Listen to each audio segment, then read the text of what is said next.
At yun, tawagin ko na po, maghahatid ng paalala ng ating Panginoon sa araw na ito. Ang Bible exhortation that will be given us by our brother in Christ, Brother Ruel Narciso. Palakpakan po natin ang ating Panginoon sa buhay ng ating kapatid. Praise God. Thank you, Brother Saldi. Gamit na naman. So, magandang hapon po sa ating lahat. Purihin po ang Panginoon at purihin po ang bawat isa na tayo po ay nandito upang makinig at mag-aral ng salita ng ating Panginoon. Amen? So, sa araw po dito, ang mensahe po ng ating Panginoon ay manggagaling sa Book of James 1, chapter 1, verse 19 to 20. Wherefore, my beloved brethren, let every man be swift to hear, slow to speak, slow to wrath. Verse 20, for the wrath of man worketh not the righteousness of God. Sabi po sa Tagalog, nalalaman ninyo ito, minamahal ko mga kapatid. Ngunit, magmaliksi ang bawat tao sa pakikinig, magmakupad sa pananalita, magpakupad sa pagkagalit. Sapagkat ang galit ng tao ay hindi gumagawa ng katuwiran ng Diyos. Amen? So, samahin niyo muna po sa mixing panalangin. Hallelujah, Panginoon. Salamat, Panginoon, sa akin ito. Salamat sa privilege, Panginoon, na ako yung gagamitin, Panginoon. At Lord, nawa ang salita, Panginoon, na maghari, Panginoon. At use me, Panginoon, empty vessel, Father God. At I will invite your Holy Spirit to move upon this place, Panginoon, Lord God. Lord, thank you very much for the privilege, Panginoon. In Jesus' name, Amen. So, sabi po dito, nalalam ninyo, ito, minamahal ko mga kapatid, ngunit magmaliksi ang bawat tao sa pakikinig, magmakupad sa pananalita, at magmakupad sa pagkagalit. So, ano po ba yung ibig sabihin nun? Bakit daw po tayo kailangan magmaliksi sa bawat ang galiksi ang bawat tao sa pakikinig? Importante po ba talaga ang pakikinig? Amen. Amen, no? Importante po ang pakikinig. Sabi po sa Romans 10:17, kaya nga ang paniniwala ng gagaling sa pakikinig at ang pakikinig sa pamamagitan ng ating Panginoong Jesucristo, no? So napaka-importante po sa bawat buhay natin, bawat buhay ng tao na nandun yung pagiging alerto natin sa pakikinig. Kailangan lagi tayong handa kasi kung hindi tayo makikinig, walang papasok sa ating isipan. Amen? Parang nung nag-aaral na tayo ng high school, elementary, kailangan tayong makinig kung meron tayong matutunan. Amen? Kasi kung hindi tayo makikinig, ano yung matututunan natin? Wala tayong matututunan. Parang nagpupunta lang tayo dito, pakikinggan nyo lang, pero hindi nyo malisa sa puso. Diba? O pupunta lang kayo dito kasi masarap yung ulam. O kaya pupunta lang kayo dito kasi magbilalaro tayo ng bilyar. Di ba parang ang pangit kong tingnan bilang isang Kristiyano na mananampalataya natin Panginoon na tagasunod dito, na tagasunod niya, na yun lang yung ginagawa natin. Hindi natin isinasapamuhay yung ginagawa natin dito sa loob ng bahay panabahan. No? So napaka-importante po nun ang pakikinig kasi dito tayo magsisimula sa pakikinig. Amen? So ano po ba yung bakit daw po natin kailangan maging handa o alerto sa pakikinig? Kasi ang pakikinig po ay nagbubunga ng mabuti. Grabe mo acting sa akin si Brother Johan Nagkagano kasi kami nung ginagawa ko na punta muna ako sa baba. Nagagawa ko ng exhortation. So ayun po, nagbubunga po ng mabuti ang pakikinig. No? Nagkakaroon din po tayo ng ang pakikinig ay pagkakaroon din ng transformation sa bawat sarili natin. Nagkakaroon tayo ng pagbabago habang tayo nakakarinig ng salita ng Panginoon.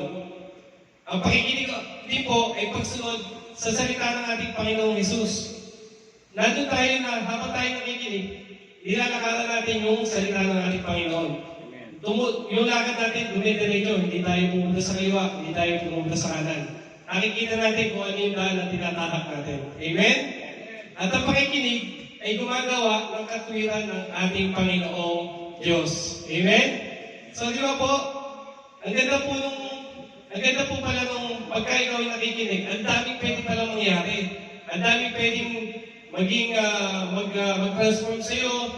Ang daming pwedeng mag-level up ka sa pamumuhay mo bilang isang Kristiyano. Di ba? Amen po? O mas gusto niyo po yata makinig doon sa katabi niyo. Amen? Di ba? Amen? Mas gusto niyo pa yata makinig sa katabi niyo. Mas gusto niyo pa yata tingnan yung cellphone niyo. O di ba? Kaysa yung makinig sa salita ng ating Panginoon. Amen? So dito na po tayo sa kabila. Doon sa isang verse na magpakupad sa pananalita. Ito po yung magpakupad sa pananalita. Hindi po ito yung si Pong Pagong na mabagal, no? Ano po ba yung kahulugan nitong magpakupad? Huwag daw tayong pabigla-bigla. Huwag tayong padalos-dalos sa mga sasabihin natin. Isipin muna natin yung mga mabuting salita na lalabas sa ating mga bibig upang hindi tayo makasakit ng ating mga mahal sa buhay o sa ating mga kapwa. Amen? So dapat gano'n tayo bilang isang Kristiyano at mananampalataya ng ating Panginoon na bawat maisip natin o yung magagaling sa ating puso ay dapat pinag-iisipan natin mabuti upang hindi tayo makasakit ng ating kapwa. Kasi pag tayo ay nakapagbitaw na ng salita na hindi natin pinag-isipan, minsan nakakasakit na tayo ng ating kapwa, hindi pa natin namamalayan. No? Alam mo yan, remember na ito kung kay Brother Jeff na kay Pastor Eli. Sabi ko, kasi hindi ko masabi doon sa kapatid, kaya sila yung sabihan ko upang gumawa din yung aking pakiramdam. Hindi ako sa kanya magtanim ng galit. Amen? Kundi, para lang ba yung galit mo is mailabas mo ng kaunti, ilalabas mo siya doon sa kapatid mo na Kristiyano na believer, hindi sa non-believer. Kasi pag nagkwento ka sa non-believer, minsan, hindi pa maganda yung magiging pahay niya sa'yo. Di ba? Kaya ako, lalapit ako doon sa kapatid na alam ko na mapapayuhan din ako. Dahil alam ko na ako din ay nagkakamali minsan. Minsan, kaya ako humingi ako ng tawad sa inyo po na minsan kung sakaling nakapagsalita ako ng mga bagay na hindi po maganda ay sabihin niyo po ako agad. Kasi hindi mo po ako talaga perfecto tao tulad ni Jesus Christ na talaga ang Panginoon is perfect. Amen? So, dito naman po tayo sa magmakupad sa pagkagalit. Ito na po. Sino po ba dito yung laging magagalitin? Sino po dito yung laging magagalitin pag hindi sumusunod? Amen? So, ano po ba yung nagiging epekto sa bawat isa sa atin? Kung tayo po ay laging magagalitin, ano yung nararamdaman natin? Ito po. Una, tumataas po ang ating presyon ng dugo. Tama. Inahel na tayo. Amen? Kasi mainit na yung ulo natin eh. Galit na tayo eh. Namumula na yung mukha natin. So, pwede tayong ma-high blood. At pagkatapos ng pag-high blood natin, sobrang taas na ng dugo natin, pwede tayong mamatay. Pwede natin ikamatay ito. Amen? O pangalawa, ano nangyayari? Bumibilis yung tibok ng puso natin. Amen? Parang hinihingal ka na. Kasi, sabi ka tapos umiinit yung katawan mo, di ba? So, paano? Lumalakas yung boses natin pag tayo yung nagagalit. Amen? Di ba po? Tumataas naman, di ba pwede nagagalit ka na? Ano ba naman yan? Ano ba naman yan? Hindi ka sumusunod. Di ba? Tumataas yung boses natin eh, pag tayo yung nagagalit. Tapos, dumarating pa sa time, nandidilim po yung paningin natin na halos parang nabubulag na yung mga mata natin sa sobrang galit natin. Amen? Kasi galit na tayo eh. Doon sa kapatid natin, galit na tayo eh. Halos nandidilim na yung paningin mo eh. Minsan, hindi mo na alam yung gagawin mo. Tapos, ito pa isa, nai-stress. Halos hindi mo na alam yung gagawin mo. Nababalisa ka na sa bawat bagay. Hindi mo na alam kung ano yung gustong kamputin, kamuntog ka ng tambo, itak, kutsilyo. Na sobrang galit mo. Tapos, ito pa po isa, nag-iiba ang ating itsura tuwing tayo nagagalit. Nag-iiba ba itsura mo, Vince, pag nagagalit ka? Di ba? Pag nagagalit ka kay Boy. Nag-iiba na itsura mo eh. Yung ganda, wala na yung ganda eh. Di ba? naiiba yung figure na itsura natin pag tayo nagagalit. Imbis na ang gwapo-gwapo natin tingnan, ang ganda-ganda natin tingnan, pag tayo nagagalit, nawawala na yung itsura natin. Naiiba na. Amen? Tapos yung mga mata natin, yung kilay natin, halos nagsasalubong na. Di ba po? Ganun tayo pagka nagagalit eh. Tapos, ito po ba isa, isipin na din po natin, iniisip natin na lagi na lang tayo ang tama at sila yung may mali. Amen? Eh yun pala, tayo yung may tama. May tama. Eh tama yun pala yung pag-iisip natin, hindi natin alam. Kasi, nagagalit tayo doon sa ating kapatid, pero hindi naman pala tayo yung may mali. Tayo pala yung may mali. Amen po? Di ba po?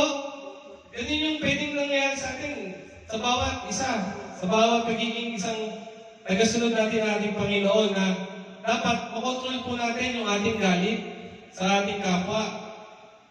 No? Alam niyo po ba kung bakit, ano po ba talaga yung pinakatunay na dahilan? Makinig po kayo. Ito po yung talaga yung pinakatunay na dahilan kung bakit tayo nagagalit. Ito po ang isa. Bebs. Fried chicken. Right. Ay, mali. Ito pala. Di ba po? Di ba basa? Dapat ginawa mong black Right. bean. Right. Yeah. Di ba po? Fried chicken. Tama. Kaya po tayo nagagalit dahil ito po yung isang dahilan. Ito po yung isang dahilan. Ito po yung sumisira sa atin. Nagkakaroon tayo ng pride. Pag tayo ay nagagalit. Tumataas ang ating pride. Ego. Na para bang niluluragan yung pagkatao natin, tinatapakan yung pagkatao natin, na para bang sa sarili natin, lagi tayong nagabyado. Amen? Kasi yun po yung mangyayari pag tumaas yung pride natin eh. Ayaw natin magpatalo. Gusto natin tayo yung mananalo. Amen? So ano mangyayari pagka ganun? Di ba po? Pagka yun ang pinanda natin, yung pride. Wala pong mangyayari. Di ka rin naman nanalo. At the end of the day, talo ka din. Amen po? Gusto niya yung sapatos. Ito pa po, higit sa lahat, pinabibigat po natin yung kalooban natin at sinasaktan natin ang ating sarili at ang ating kalooban tuwing tayo ay nagagalit. Amen. Bumibigat po yung pakiramdam natin tuwing tayo nagagalit. Sa totoo lang po yun. Mabigat po tayo talagang galit na galit. At isa nito pa po yung isang sumisira sa tao tuwing nagagalit siya. Emosyon. Pag nagpadala po tayo sa emosyon, ano po mangyayari sa atin? Feel natin na ang lugi-lugi natin. Ang feel natin parang aping-api. Kasi pag pinadala yung emosyon mo, kung ano yung pumapasok sa isipan mo eh. Tama po ba? Kung ano yung pumapasok sa isipan mo, ano ba yung mga bagay na gagawin ko? Kasi yung nananahan na sa akin, yung pride at emotion. Di ba po? So dapat po bilang isang Kristiyano, hindi na po natin pinapagana yung galit, pride at emotion. Kasi yan po talaga yung dalawang yan ang magdadala sa atin sa hindi magandang sitwasyon. Amen? So, sabi nga, minsan nga po I remember po nung nag-fish market kami ni Pastor Eli sa fish market.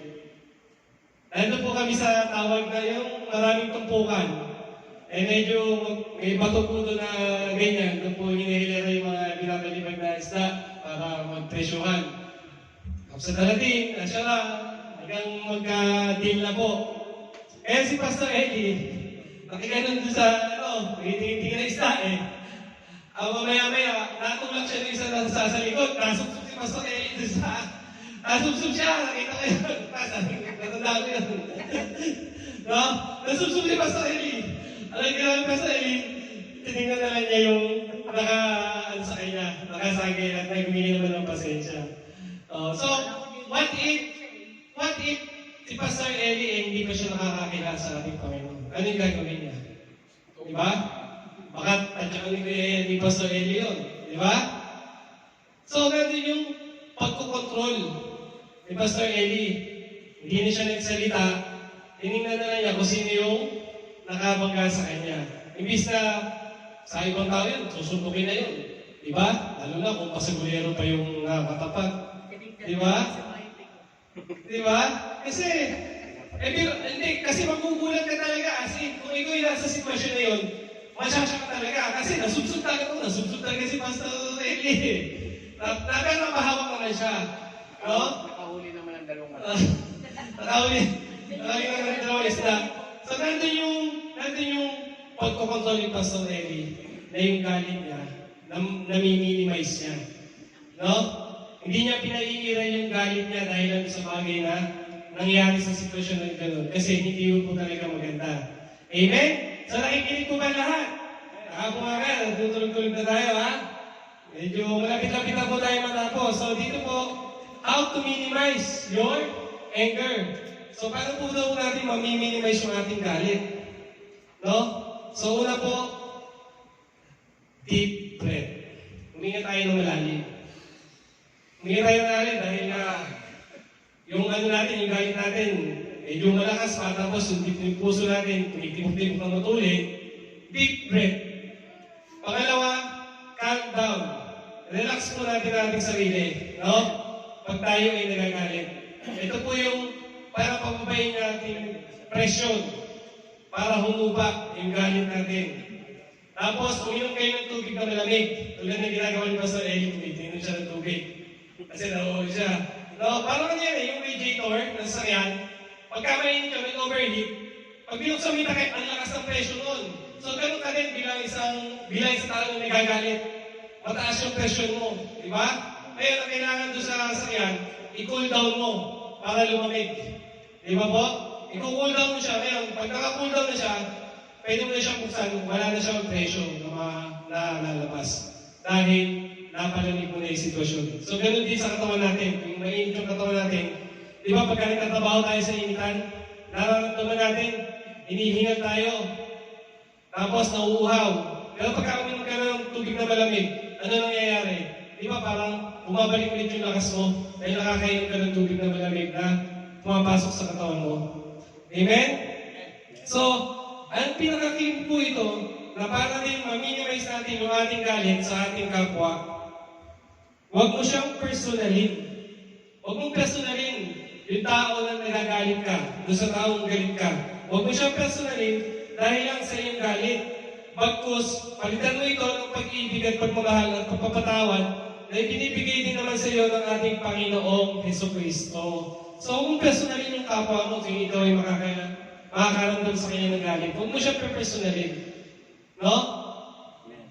Isipin po natin, balikan na lang po natin yung ginawa ng ating Panginoong Hesukristo sa krus ng Kalbaryo. Na kung saan, doon ay pinako siya sa krus, pinaghampas siya, hanggang malagutan siya ng hininga at tusukin siya din sa dibdib. Di ba po? Ano pero sabi niya doon sa mga tao na, doon sa mga tao na gumagano sa kanya? Ano sabi niya sa Diyos Ama? Sabi niya, Ama, patawarin niyo po sila dahil hindi po nila alam ang kanilang ginagawa. Amen? Di ba po? Pero hindi nagalit si Jesus Christ nung napako siya doon. Hindi niya pinagalitan. Hindi siya nagalit doon sa mga taong nag-aano sa kanya. Gumagawa sa kanya ng hindi maganda. Yung mga nagpapako sa kanya, yung nagpahirap sa kanya, yung lumapastakan sa Panginoong Yesus. Hindi siya nagalit. Pagkos ang sabi niya, patawarin niyo po sila, Ama. Hindi po nila alam ang kanilang ginagawa. Pagkos, ipinalangin pa ng ating Panginoon. Di ba po? Dapat ganun din pala tayo mga kapatid na sa buhay natin. Kung tayo makakaramdam ng galit, imbis na galit talaga yung ilabas natin, ipanalangin na lang natin yung ating mga kapatid kung tayo ay nagagalit. No?